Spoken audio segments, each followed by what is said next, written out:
Alors là, on va enchaîner sur Canal Atlas Fight avec un moment très particulier pour toi, Mitch, Allez, puisque voilà, on l'explique en toute sincérité, en toute transparence avec nos téléspectateurs de Canal Atlas Fight. On commente évidemment ces galas en différé puisqu'on fait partie nous-mêmes de l'équipe de production sur ce gala. Et toi, en l'occurrence, tu étais même sur le ring pour combattre, puisque là, on vient de la voir présenter une ceinture européenne, un titre OMKD AFSO professionnel, qui opposera donc l'Italien Nicola Carparelli à toi-même, Mitch Farrell. Donc tu vas commenter ton propre combat avec du recul. Je sais que c'est un exercice qui n'est pas toujours évident pour toi, mais tu le fais toujours avec le plus de professionnalisme et d'objectivité possible. Oui, tout à fait. Et puis j'arrive à bien discerner les deux positions. Donc là, ce qui va être bien, c'est que je vais pouvoir revoir mon combat. Donc je vais en profiter comme les spectateurs. Mais oui, voilà, comme tu l'as dit, Nassim, un titre européen AFSO. Donc c'était très important. Qui manque encore à ton palmarès, c'est ça, non? Ouais, tout à fait. Le titre, j'avais jamais eu ça. Donc j'ai connu les titres nationaux. Mais là, le européen, voilà, après 10 ans de carrière, c'était un très bon aboutissement pour moi. Donc je suis vraiment content qu'on ait pu mettre ça au point avec mon entraîneur et tout le staff. Et voilà, je vais découvrir comme tout le monde ce que ça a donné sur le ring. Alors évidemment, ne nous tease pas le résultat, hein, qu'on laisse un peu de suspense pour nos téléspectateurs qui, eux, vont découvrir en nous regardant ce combat. Un mot sur cet adversaire, cet Italien Nicola Carparelli. Est-ce que tu le connaissais déjà? Est-ce que tu l'avais analysé avant le combat? Et est-ce que tu peux nous dire sur lui rapidement? Alors pas du tout, aucune info sur ce combattant. Il nous a été envoyé par la fédération et comme challenger. Donc il n'y avait pas beaucoup d'infos qui circulaient. Donc difficile de mettre en place une stratégie. On s'en est tenu à ce qu'on sait faire. Quand c'est comme ça, ça génère un petit peu de doute ou pas forcément de ne rien savoir sur un adversaire. Comment tu gères cette situation, toi? Non, pas du tout, on est habitué, hein. C'est des choses qu'on a fréquemment. On tombe souvent sur des combattants qui enlèvent soit volontairement ou diminuent volontairement le nombre de leurs combats sur tout ce qui est médias ou plateforme. Donc c'est pas... nous on s'en tient à ce qu'on sait faire de mieux, ouais. On travaille nos points forts. Vraiment sur toi, tes points forts, voilà, etc. Et on verra sur les premiers échanges ce que nous propose l'adversaire, mais quand c'est comme ça, voilà, on sait faire, on a les solutions. Je précise évidemment que c'est une ceinture que tu vas essayer d'obtenir à domicile, hein, puisque tu fais partie toi-même de la team Djerinte et que donc ce gala organisé par ton entraîneur Henrik Pichet du côté d'Étampes sera disputé devant ton public. Alors qui dit combat pour une ceinture européenne, combat international, dit évidemment les hymnes qu'on va écouter tout de suite et qu'on va respecter sur Canal Atlas Fight. Nicola Carparelli. L'hymne de l'Italie, c'est maintenant pour Nicola Carparelli.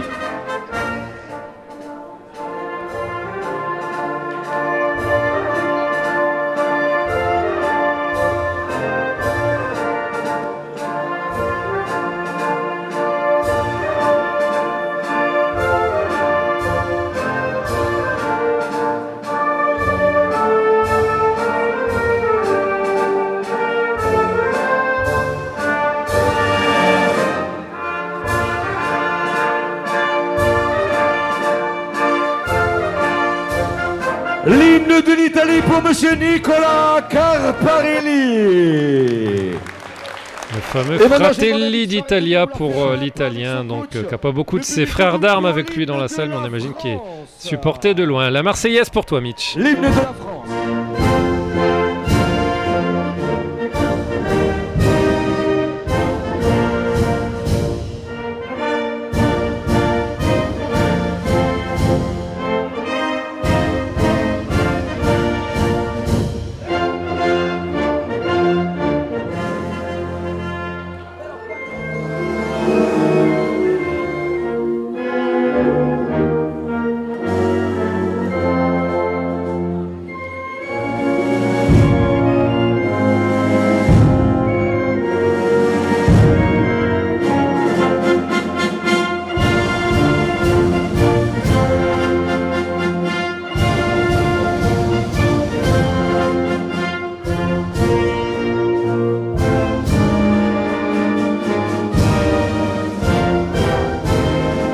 L'hymne de la France pour monsieur Mitch Farrell.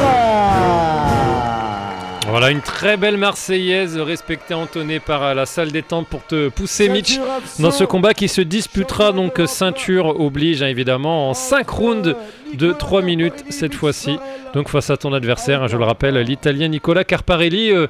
J'ai le sentiment là comme ça de visu, des gabarits similaires, hein, c'est ça, où tu es peut-être légèrement un petit peu plus grand, c'est ça quand même? Voilà, j'étais un petit peu plus grand, je pense que j'accusais 5-6 cm de plus, mais il était plus petit et un peu plus trapu, donc c'est pour ça qu'il fait un petit peu plus costaud. C'est vrai qu'on le voit un peu plus vu de là, au moment des hymnes, je m'en étais pas rendu compte.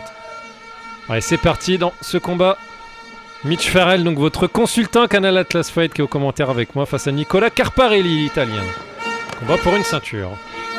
Titre européen qui manque à ton palmarès, Mitch. Et on imagine que tu as à cœur d'aller chercher, d'accrocher autour de ta ceinture. Alors justement, ces premières secondes, elles vont te permettre de le découvrir, cet Italien, voilà, de jauger un petit peu son style. C'est ça. Vu qu'on n'avait pas énormément de support pour pouvoir travailler une stratégie, bah, je me suis laissé le premier, on va dire, et peut-être éventuellement le deuxième, hein, s'ils m'ont laissé l'opportunité, bien sûr, de pouvoir analyser ce qu'il me proposait et ses réactions.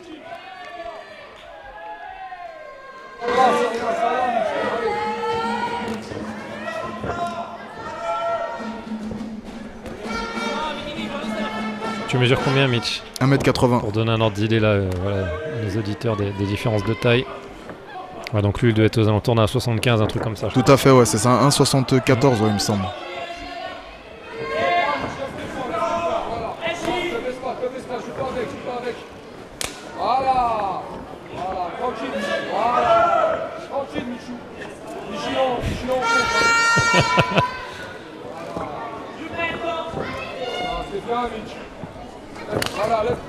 On entend les consignes d'Henrik Pichia évidemment dans ton coin.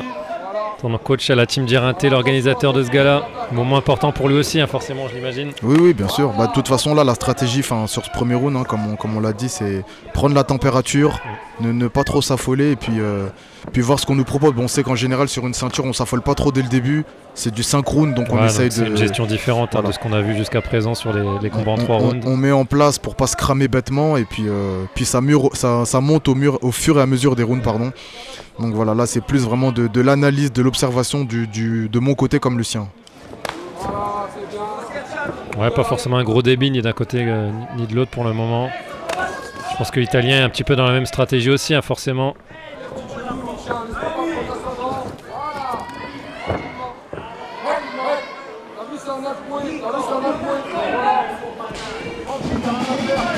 T'as vu, c'est un Nyakmwe, on te dit. C'est un Nyakmwe, donc oui, parce que je pense qu'il officie également beaucoup en Muay Thai. Ouais. Donc il y a eu 2-3 petites tentatives de saisie, des réflexes, hein, plus qu'autre chose, je pense.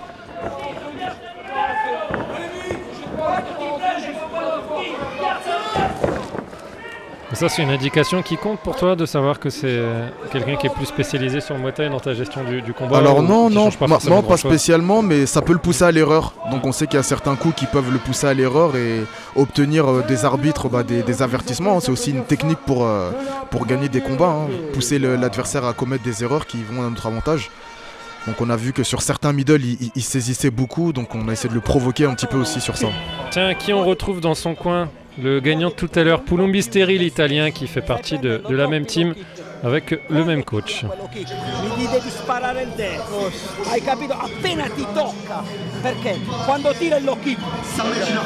je te demanderai pas de faire la traduction, là, Mitch, on a bien compris que t'étais pas l'italien.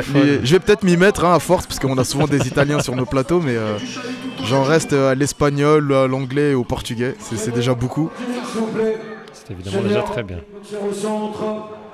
Voilà, à ce moment-là, là, pour aborder le deuxième, c'est quoi? Tu te dis je monte en puissance ou je reste encore un petit peu de... Voilà, c'est ça, on reste toujours vigilant, mais on augmente un petit peu le rythme et l'intensité. Faire un petit peu plus mal. C'est quoi les coups un peu fétiches pour l'instant que tu as repéré du côté de l'Italien? Alors il n'a pas vraiment de coups fétiches, mais il a plutôt ce que j'appellerais des fulgurances. Ça veut dire qu'il va être sur un faux rythme, il va essayer un peu de nous endormir et puis accélérer d'un coup. Alors peut-être au moment où on s'y attend pas, où on baisse un peu la vigilance. Donc voilà, comme là par exemple. Ouais. Donc il faut vraiment toujours être vigilant, avoir les mains hautes, parce que voilà, il va peut-être rien faire pendant 5-10 secondes et puis d'un coup exploser. Donc c'est de la concentration essentiellement. Voilà, il faut être concentré du début à la fin avec ce genre d'adversaire un peu imprévisible. Donc moi j'ai une boxe assez simple assez technique. Et du coup, bon, pour un adversaire comme lui, c'est plus de la fulgurance, donc faut être prudent.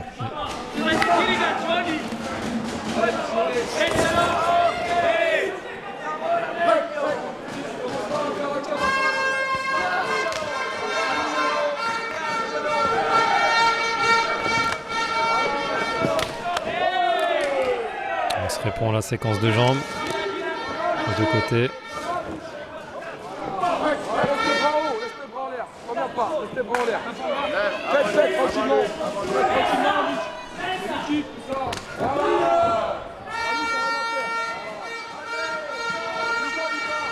On voit que l'Italien commence à être marqué au niveau des cuisses. Ça, tu le sais, t'incites volontairement, là, je pense, avec ton middle. Alors, j'avais pas encore vraiment vu qu'il était entamé sur les low kicks, mais moi, comme je l'ai dit précédemment, voilà, j'ai un game plan qui est souvent le même. C'est mon axe de prédilection, c'est toujours ça, donc je travaille beaucoup en low kick. Je dévoile pas tout, voilà. Parce qu'il y a tes futurs adversaires après, qui regardent peut-être Canal Atlas Fight. Ça change bien entendu au fur et à mesure des combats, mais on va dire qu'il y a toujours un petit travail de ça pour voir. Et au fur et à mesure, on varie les gammes. Donc j'avais pas vraiment connaissance de savoir si il était marqué ou pas à ce moment-là du combat. On revoit plutôt là, voilà, grâce aux caméras, mais dans le feu de l'action à ce moment-là, ouais, t'as pas forcément l'œil dessus. Regarde sa cuisse, elle est déjà très très rouge, hein, tu vois. Mais ça on le voit pas parce que dessus. Voilà. Parce que c'est sur le côté. C'est sur le côté, voilà. On voit pas la marque, mais on voit pas non plus de. Il a pas de rectus de. Il montre pas de signe en fait, comme quoi il était touché, donc difficile de vraiment percevoir quelque chose. Toi, t'es plutôt en mode poker face hein, pour l'instant. Tu dévoiles pas grand chose au niveau de ton visage. Ouais, bah après voilà. C'est volontaire aussi. Ça fait aussi partie de. Je boxe comme ça. Ouais. J'essaie de pas trop donner d'indications en face sur mon état de santé. Alors, ça se voit moins, mais malgré tout, il t'a touché quand même à certains endroits déjà. Là, oui, bah là, à ce moment-là du combat, j'avais quand même pris 2 ou 3 middle au niveau des côtes. Donc même si en télé comme ça, on a l'impression que ça frappe pas fort, bah voilà, c'est des middle qui rentrent dans les avant-bras, les biceps ou les flancs, ça fait toujours mal. Donc oui, j'avais déjà quelques petits stigmates qu'on peut connaître éventuellement sur les combats. À chaque fois. Après, il te remise directement sur un coup de jambe arrière. T'as vu quand tu bloques, envoie le middle derrière, directement sur la même jambe. T'as vu, ou sinon l'autre jambe. C'est-à-dire à chaque fois que tu lui envoies le J'ai parlé d'Henrik, mais là, c'est qui le deuxième, qui vient te coacher? On a avec la veste Bolton, donc un deuxième coach de l'équipe, et Alpha, le préparateur physique de la team, donc tout celui qui s'occupe de tout ce qui est conditionnement physique et mental. Ouais, c'est bien, c'est important de les mettre en avant ici. Évidemment, allez, c'est parti pour cette 3e reprise.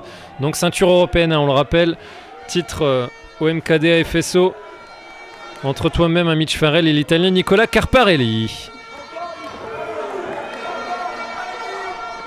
Et là, l'idée, c'est encore d'accélérer, c'est de encore monter en puissance dans ce 3e. Ah oui, match. bah de toute façon, on a vu clairement l'indication. Comme je dis, un combat, ça se fait à 2.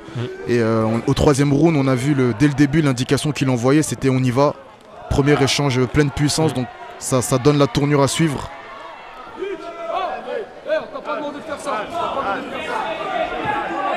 Ah, t'écoutes pas les consignes de ton coin, Mitch, là. Pas content, Henrik. Bon, j'en profite que tu sois là, c'est pas souvent que je commente bien sûr. Et puis, un gala avec le combattant lui-même, donc c'est pour ça qu'on en profite pour débriefer un peu toutes les consignes. On s'emballe un petit peu, il a raison. Des fois, on s'emballe un petit peu, comme on l'a vu sur le combat précédent. Donc son travail, c'est de nous recadrer.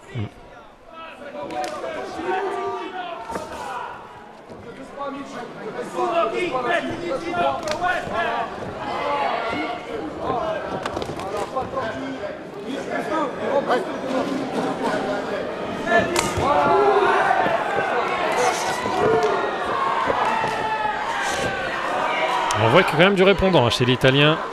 Ah oui, mais après, l'Italien, il n'est pas venu non plus les mains dans les poches. Ouais, il vient lui aussi pour chercher la ceinture. Hein. Il y a une ceinture en jeu, donc je pense que voilà, lui aussi, il essaie de sortir le maximum.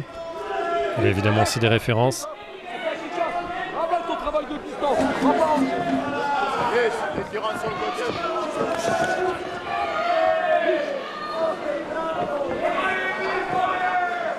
Il vient souvent au corps à corps, l'Italien quand même, on le voit. Ça hache un petit peu cette 3e reprise. Ça, c'est une technique quand on a de la fatigue. Hein. Ah bah oui, c'est ça, on essaie de gagner quelques secondes. Voilà, multiplier les micro-interruptions. Alors que par contre, toi, tu repars à chaque fois directement. Hein. Ah bah oui, parce qu'après, voilà, l'arbitre, il dit break. Donc il ne sépare pas, on voit qu'il est à distance. Donc nous, c'est à nous de nous autogérer à ce niveau-là. Hein. Pas de retrait, ça repart tout de suite. On connaît les consignes. Ouais. Et là, pour le coup, tu disais que tu le voyais pas, mais regarde l'arrière là, de la cuisse. Ah oui, là, bah, là, le côté de la cuisse gauche là, de l'Italien, c'est un travail de destruction que tu fais quand même voilà, là, sur cette cuisse. Techniquement appelé travail de sape. Donc on essaie d'user l'adversaire sur autant dans le deuxième tu le savais pas, là tu commences à le savoir je pense, non? Là j'avais vu parce que sur chaque low kick... Et ton coin te l'a certainement dit voilà, aussi. Mon coin me l'avait dit à la fin du deuxième et je commençais à avoir aussi à chaque fois un petit rectus au niveau de son faciès.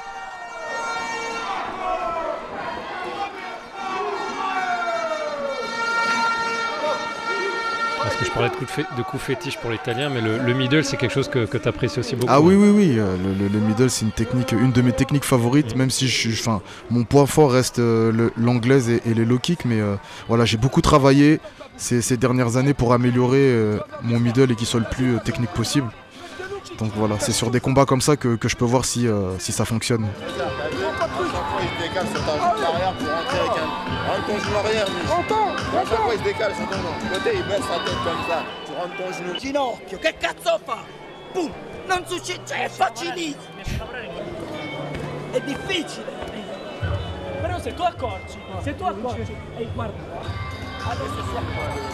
On a vu là le zoom sur cette cuisse meurtrie du côté de l'Italien. Alors son coach n'en a pas tout compris, mais est difficile, je pense que ça veut dire que c'est difficile. Effectivement, ça commence à l'être hein, pour l'Italien alors qu'il reste encore 2 rounds à disputer. Mais il est vraiment solide pour le coup parce que moi j'avais vraiment pas vu ça sous cet angle et il a vraiment encaissé hein, pour le coup. Alors est-ce que là commence à te traverser l'idée d'essayer de le finir avant Ah oui, oui, là limite, clairement, voilà, là l'objectif c'était il faut finir cette dans jambe. le money time. La 4e reprise, combat en 5 hein, on le rappelle.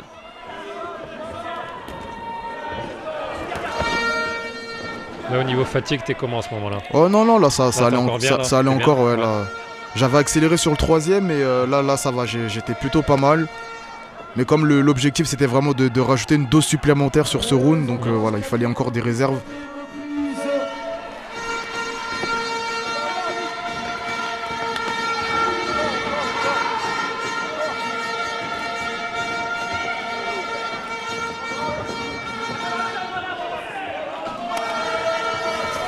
Du coup, sa cuisse qui devient presque une obsession, on a bah oui, envie de toucher plus que ça presque. C'est ça, on essaie vraiment de l'affaiblir à ce niveau-là.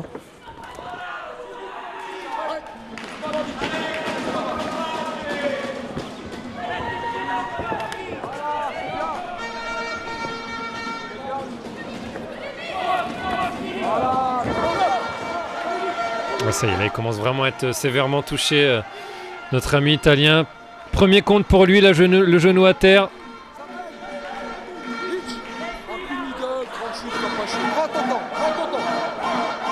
Jusqu'à présent, c'est un combat qui semble se dérouler vraiment comme tu l'avais prévu. Exactement, c'est ça.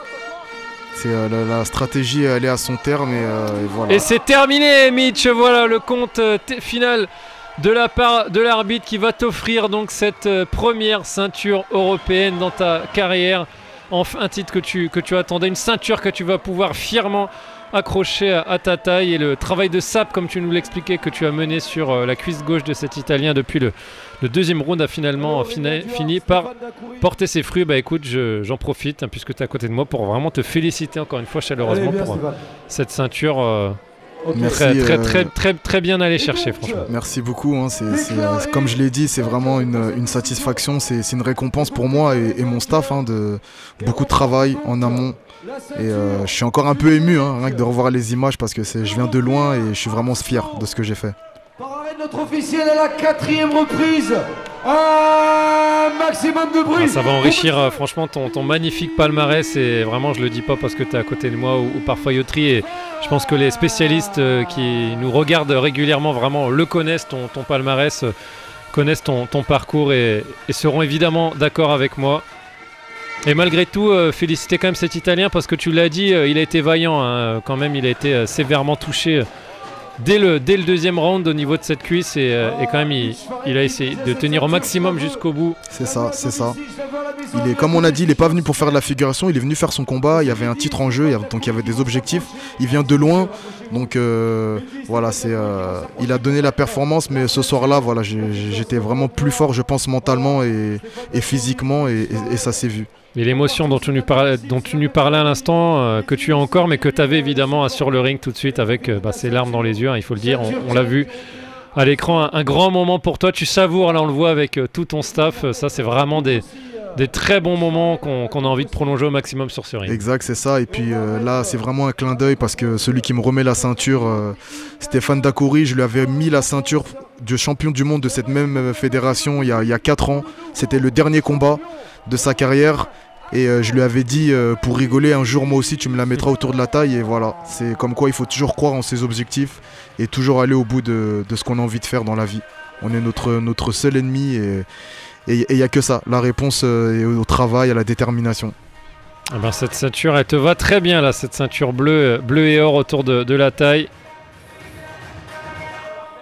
Reste plus qu'à l'ajuster et en espérant que peut-être Stéphane Dacoury te remette, pourquoi pas, la ceinture mondiale maintenant, après, enfin on n'en est pas encore, on va pas mettre la charrue avant les bœufs, ouais, mais forcément, voilà, après voilà, le palmarès français, le palmarès européen, on c'est ça, dire, il faut toujours voir un petit peu plus loin, hein, bien sûr, hein, après le but c'est pas de s'arrêter à une limite, bien sûr, voilà, c'est de vider, Sky is the limit, viser tout ce qu'il y a derrière.